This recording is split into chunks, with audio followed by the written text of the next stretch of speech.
a few days ago, a realm ended that meant a lot to few people. And that realm is Dystopia.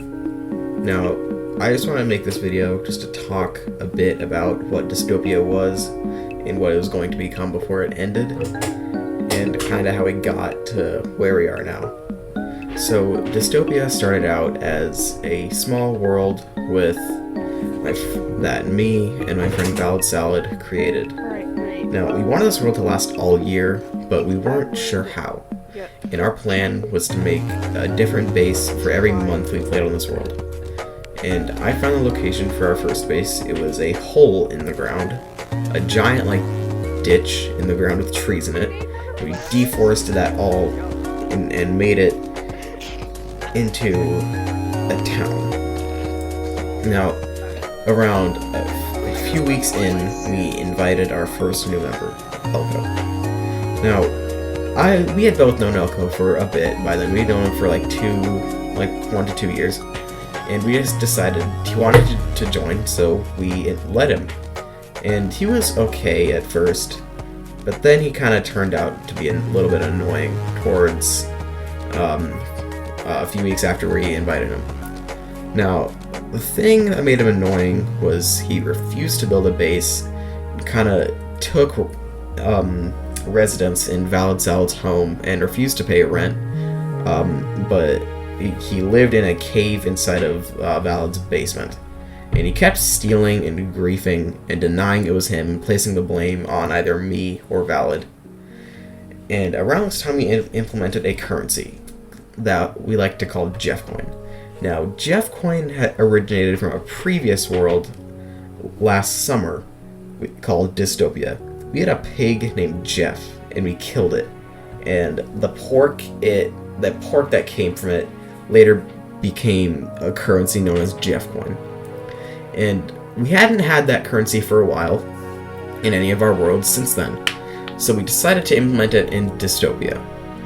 So that wasn't a good idea. Long story short, that wasn't a good idea. And that proved to be true when we invited our fourth member, Paradox. And Paradox was essentially Elko taken to a whole new level. He griefed, he stole, he had massive anger issues, but the thing about that is the only reason we let him stay was because he was contributing. He contributed a lot to that world. He was on a lot, and he was one of the hardest working members, and overall a great person when it came to the SMP. He was great when it came to building, contributing, mining, and just a great player. But Valid is very, let's say sensitive about these types of things. He wants every member to be on a lot, to contribute a lot, be on at least once a week, and have decent skills at the game. Now, Paradox was all of those things, but obviously pretty big cons. So Valid made an election for the town of Hull, which was the name of the town, the first election for mayor. Now, he was mayor just by default, and the election was him versus Paradox. And the person that turned the tides of this election was a new member by the name of Shenzhen. And Shenzhen was the direct opposite of Paradox. He was nice, fun, a genuinely good person to be around.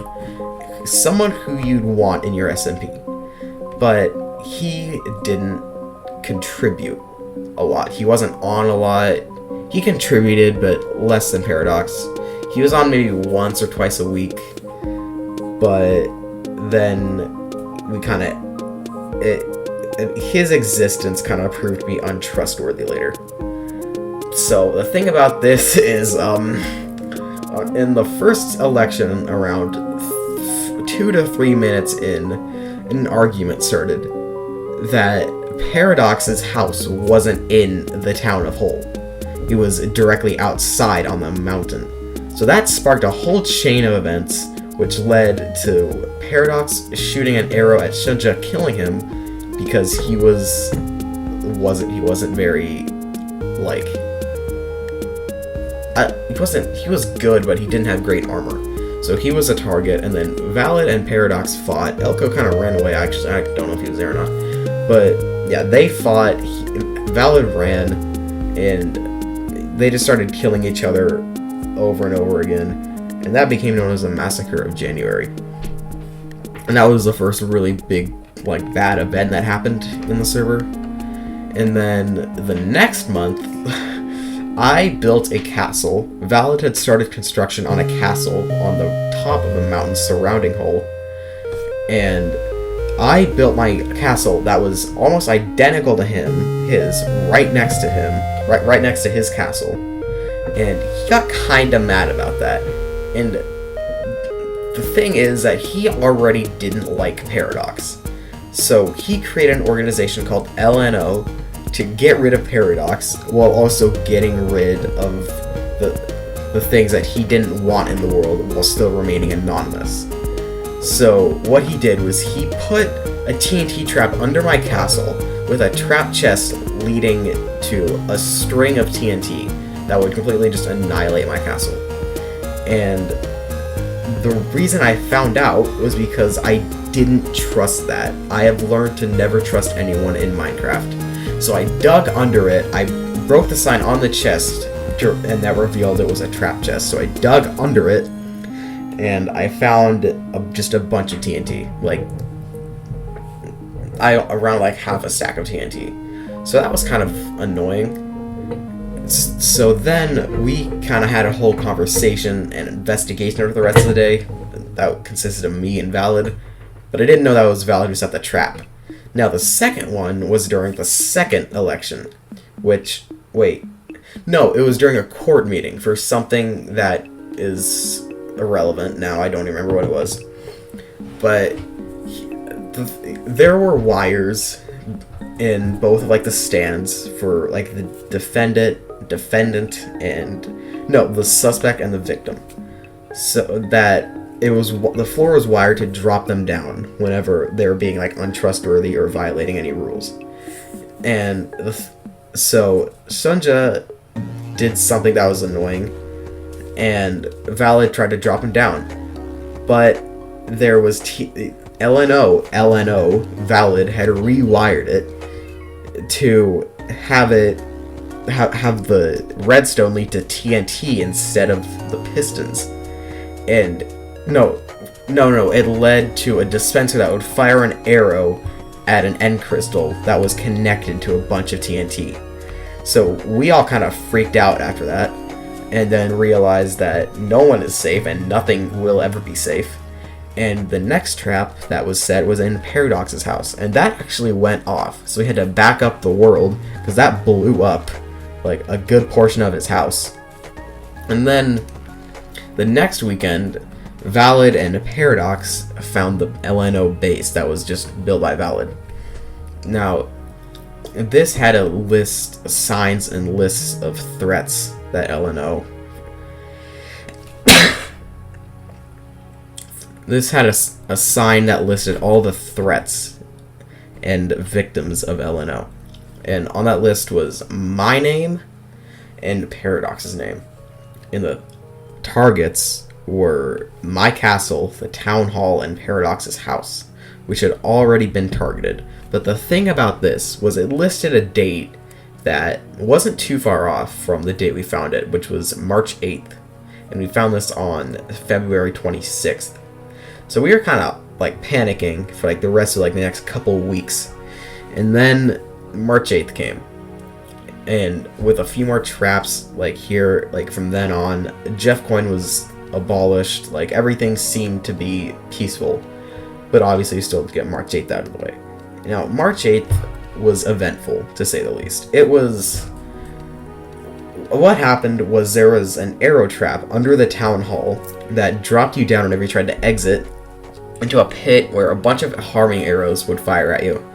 And we had also rigged a house a few days before that had a decoy of the first pickaxe ever made on the server, which when you tried to like take it out or steal it or move it or like flip it around, it would ignite TNT under the house. And that had been blown up by Valid. And the next trap was in Valid's tower, which that got blown up, blew up a lot of the floor, because like you can't really like inexplicably blow up a tower without it being noticed. And so there was a huge investigation after that. We found out that someone had been respawning the Ender Dragon for the harming arrows, because we needed Dragon's Breath, obviously. And that just went on. Nothing really happened for the rest of March. Dystopia, this is where the death of Dystopia kind of begins. So after March 8th, it was just uneventful. Like the LNO war arc had been ended. Elko rejoined, then left again because he had left before. And then Valid revealed that it was him, and the reason he revealed himself was because nothing was happening and there was no point in doing it because it was tearing the entire server apart. And we all kind of accepted the fact that that happened, and a former member kind of predicted it. His name was Star. And what he did something that seemed insane at the time, but really wasn't. What he did was he brought up he was a main suspect at first. Him and Shunja were the two main suspects. And we interrogated him, found out that it wasn't him, and what he was doing, okay. So the reason he left, he had this whole speech and debate whether it was valid or not, and it obviously turned out to be valid. But the reason he left and the reason why he couldn't contribute more was because he got into an argument with Paradox over, I would say, land. So Star was placing blocks and griefing his house, and Paradox was telling him to go away, but he wasn't. And then it turned into a real, the first actual, court meeting, you could say. And recently, a few weeks before, I had become mayor, and I established the United Players, also direct spin-off of the United Nations, obviously. It was basically Congress in Minecraft. So that led to the first UP meeting of the server, and then that was arguably the most structured and easily resolved argument ever I've ever been a part of. That would turn into an actual debate. It was kind of fun at the time, but looking back, Star left because we killed him, took his stuff, and then blew up his house. We didn't blow up, no, his house got blown up on March 8th. That was one of the other targets. But yeah, he left. That was kind of forgot about him. Then I realized he was right. I tried to message him, but he hasn't responded yet. And then the death of Dystopia kind of came directly after March 8th. So no one got on. It was just kind of boring. We had some play sessions here and there, and Valid started work on a new base. Now this base was thousands of blocks away, and he was expecting to take months to build. But that was getting boring. He enslaved me.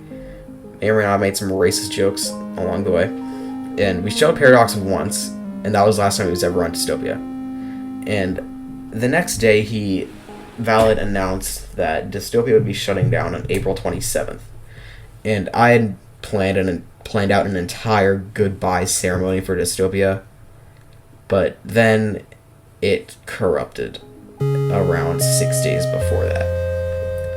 I was in the middle of writing a goodbye sign when I got kicked out, said the world had corrupted, said the realm had corrupted, and it was out of date, and I was oh god, I had panicked, and I realized that was the end. Yeah. So that was kind of a sad story. But I guess, okay, the memories there was a lot of them. And I'm on a new SMP now, everything's good. We might invite Paradox or Shunja. Someone, not Elko though. Someone who's actually mature enough to know that griefing is bad. But yeah, so that was the story of Dystopia, the most successful Minecraft world that Val and I have ever been a part of. So, I hope you enjoyed this video, and don't subscribe, because no one ever subscribes to me. That's a joke. You don't have to subscribe, but I would appreciate it if you did. And go check out Val's channel. It's linked on my profile, and it's going to be linked in the description of this video. So, yeah.